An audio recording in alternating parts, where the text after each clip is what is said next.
මේක තමයි ෆිල්ටර් එක දාන්න පස්සේ මම ආසල් ෆිල්ටර් එකක් මේක. මොකද ඒකේ මේකප් දාන්න ඕනේ නැහැ. හැබැයි මම ලිප්ස්ටික් ගාලා ඉන්නේ. හරිද?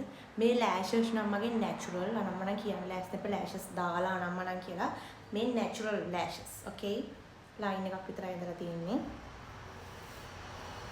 ෆිල්ටර් එකකට පොඩක් තියෙනවා මේ කොණ්ඩේට ගාන ගොඩක් කට්ටිය මම අහන්න කොණ්ඩ කොහොමද උච්චර ඝන කරගන්නේ කියලා. හරිද? මම ඔයාලට අද කියලා දෙන්න හදන්නේ කොහොමද වැඩේ කරන්නේ කියලා. මේ තියෙන්නේ මම පාවිච්චි කරන hair oil එක. මේක මම ගෙදරම හදාගන්න hair oil එකක්. මම ගොඩාක් hair oil පාවිච්චි කරා. හැබැයි මට මේක තමයි රිසල්ට් දුන්නේ. එක hair oil එකක්වත් නැහැ. මම මේක තමයි දැන් පාවිච්චි කරන්නේ. අනිත් එක මම hair tonic එකක් පාවිච්චි කරන මේක මම YouTube වලින් එතකොට දැක්කලා YouTube එකෙන් තමයි මම මේකේ වීඩියෝ එක දැක්කේ.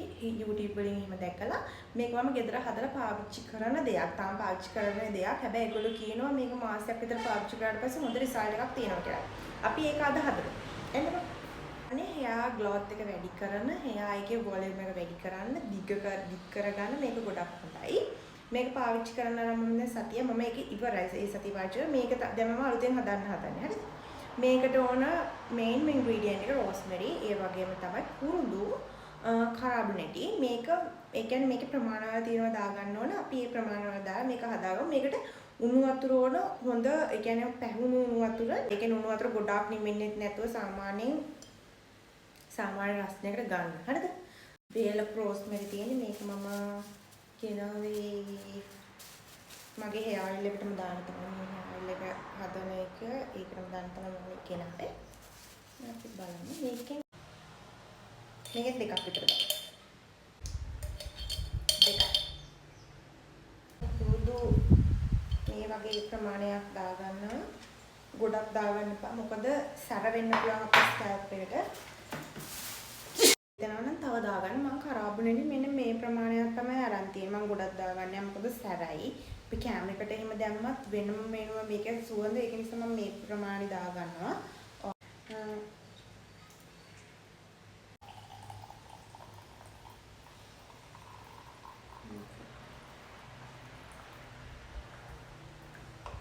මේක මම දවස් 2-3කට විතර තමයි මම මේක හදාගත්තේ. මේක ඕවර්නයිට් තියන්න ඕනේ. මම කියනවා මේක ඕවර්නයිට් තියන්න ඕනේ.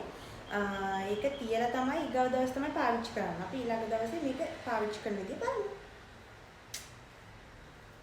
මේ තියෙන අපේ රෝස්මෙරි ටොනික් එක. ඉතින් කොණ්ඩේ වවා ගන්න කැමති කට්ටිය මේ පැත්තට එන්න. මේක හදන්න විදිය මම ඉස්සරින් කිව්වා. ඒ වගේම මම දැන් කියනවා මද රස්නේ උණු වතුර ඕනේ.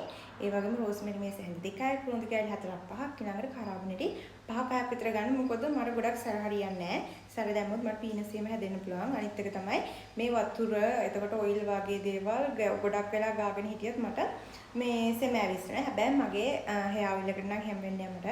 මොකද මම මේක දැන් ඊයේ තමයි මම මේ ගාලා තියෙන මගේ hair oil එක. දැන් මම මේකත් ගාලා විනාඩි 20ක් විතර නානවා. මේ විදිහට තමයි හදාගන්නේ. අනිවාර්යෙන් මද රසය. ගොඩක් අර ලිපේ තියෙන හැඳි ගන්න ඒවා හරියන්නේ නැහැ කියලා මම දැක්ක දාලා තියෙනවා වීඩියෝ එකේ. මොකද ඒක ಗುಣ නැති වෙනවා මේකේ තියෙන. ඒක නිසා මේකේ හොඳට රිසල්ට් එක ගන්න නම් මේ විදිහට හදාගන්න. ඉතින් මේ විදිහට තමයි තියෙන්නේ. මේකේ මේ ටික පෙරා ගන්න. හරිද? මේ පෙරලා තමයි ගන්න ඕනේ නැත්නම් මේ කෑලි ඔළුවේ රැඳෙනවානේ. ඉතින් අපි කරගමු. ඇත්තටම කියන්න දුකයි මට ස්ප්‍රේ බොටල් එකක් නැහැ. දැන් මම මේක මෙහෙම තමයි ගන්නෙ. එක පුළුන් කැලකින් මේ මෙහෙම ස්කැල්ප් එකට මේව කරන්න ඕන ටිකක් වෙලා නැත්තම් මේක මෙහෙම නිකන් දැම්මත් තේරුමක් නැති වෙයි. ඔයාලා ස්ප්‍රේ බොටල් එකක් යූස් කරන්න. මමත් අනිවාර්යෙන් ස්ප්‍රේ බොටල් එකක් ගන්නවා. මේක හදලා සතියක් විතර තියාගන්න පුළුවන් එහෙම ප්‍රශ්නයක් නැහැ. එහෙම තමයි තියෙන්නේ. මේක පාවිච්චි කරලා බලන්න. නැත්තම් මෙහෙම අතට අරගෙන දාගන්න නැත්තම්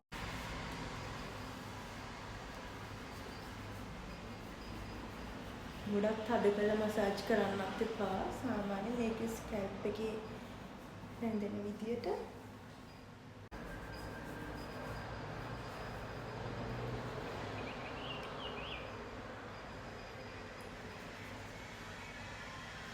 මේක නැත්තම් තේරුමක් නැහැ. මෙහෙම ගොඩක් මේ පීනස් තියෙන වගේ කට්ටිය නම් මේ වතුර එකම ඇල කරගන්න යන්න එපා. මොඩක් පීනස් තියෙන හරිද? මේ පීනස් තියෙන කට්ටිය මේක අර කරගෙන ගොඩ වෙලා ඉන්න හදන්න එපා. මේක විනාඩි 20ක් 30ක් තියලා ඉක්මන ටයිම් කරගන්න. විනාඩි 20ක් තිබ්බත් කවන්නේ නැහැ පීනස් තියෙන කට්ටිය නම් නැත්තම් ලෙඩ වෙන්නත් පුළුවන් හරියට පරිස්සමට කරන්න.